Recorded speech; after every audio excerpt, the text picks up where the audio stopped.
Excitement was in the air in late 1930s San Francisco, with the Golden Gate Bridge opening in 1937 and the World's Fair in 1939. But if you were looking to dance after some Chinese food in Chinatown, your options were limited to a stuffy social club atmosphere, until a nightclub appeared that ushered in the golden age of Chinese nightclubs in America. Today we'll take you back to New Year's Eve of 1938, just 1 week after the legendary Forbidden City nightclub opened its doors in San Francisco. Hi, I'm Christy and this is the American Chinese Food Show.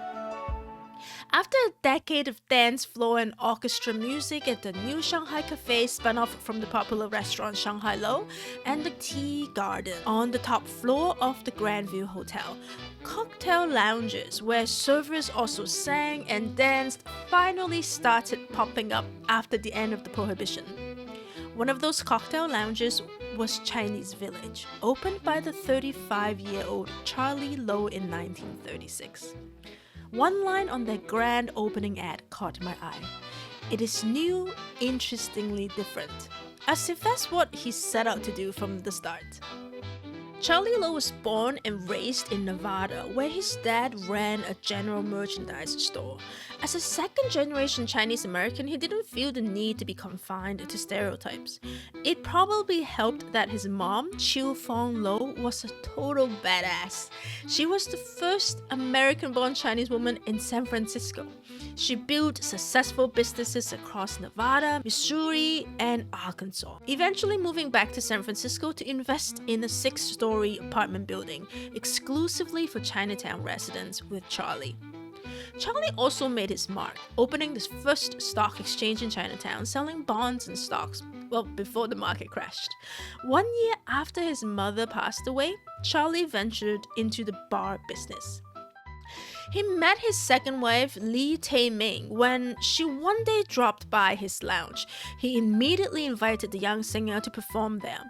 6 months later, the marriage announcement came out. But it couldn't be more wrong. She didn't have to give up a promising musical career.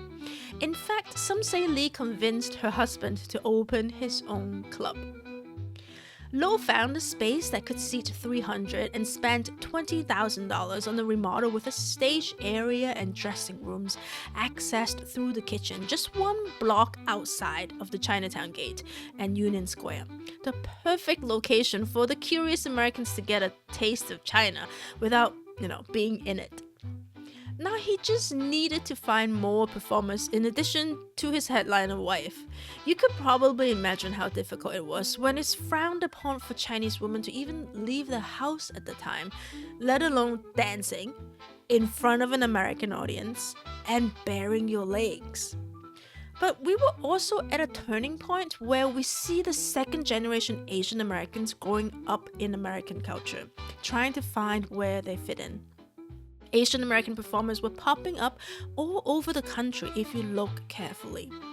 Lee Tae-ming went out of town to find them. Charlie Lo told a magazine in 1947, "She brought me 8 beautiful young girls and every darn one of them nice." Then came the biggest night of the year for nightclubs, New Year's Eve 1938. People in the Bay Area had the picks of hotspots: Finocchio's, Club Moderna, Club Tivoli, and direct competitors like the Chinese Sky Room, opened by a fellow Chinese-American entrepreneur, Andy Wong, with his uncle the year before, at the site of Grandview Tea Garden with a panoramic view of the Golden Gate, and New Shanghai Cafe over in Oakland. So what did Charlie Lo's Forbidden City have to show? An evening at Forbidden City usually began with dinner, followed by dancing and a 45-minute floor show. In their opening ad, Forbidden City will feature Chinese banquet dinners and American foods of unusual quality. Our chefs have an international reputation. This is the menu for the New Year's Eve dinner. For Chinese dinner, there was chicken broth yin wo, which is bird's nest. Entrees you can choose from was shrimp vegetable sauté, breaded squab with pickle sauce or almond chicken, fried rice, lychee ice cream. From the American menu, you can choose from steak, fried chicken, roast turkey, broiled squab, or lamb chop.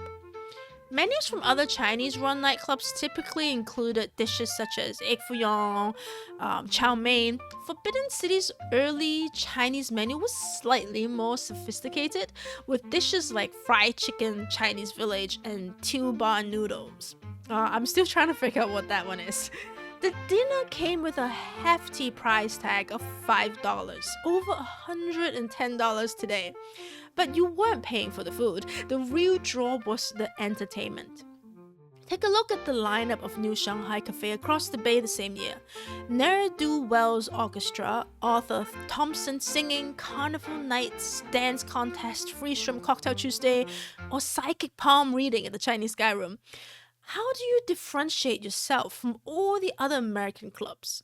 Charlie Lo focused on positioning Forbidden City as an all-Chinese show.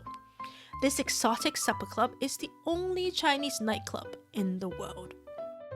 He emceed the floor shows himself. And we know the exact lineup for that night from this ad. Make your reservations now for the New Year's Eve at the Forbidden City.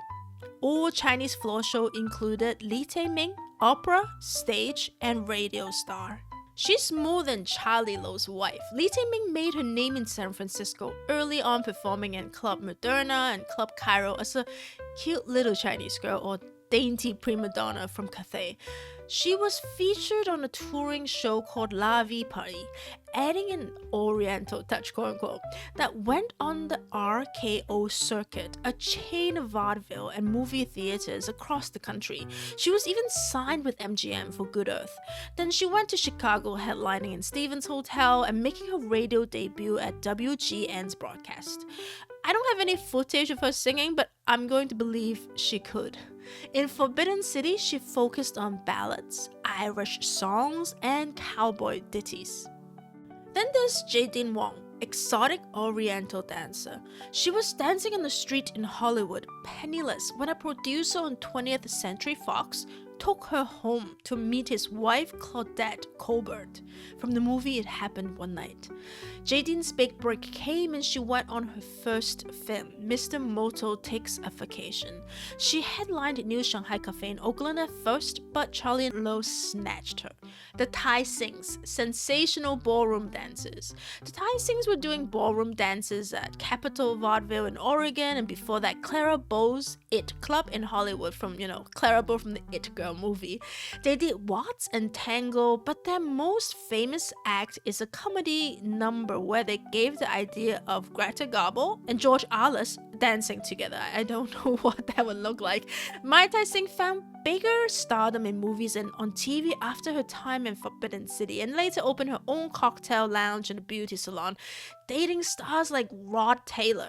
Ellen Chin, modern dancers. Chin was coined the Betty Grable of Chinatown for her fantastic legs.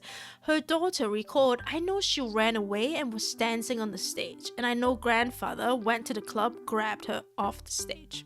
It was a strong lineup for an up-and-coming Chinese nightclub, but it wasn't enough to even half fill the club. For the first 2 years, Forbidden City struggled to find its footing.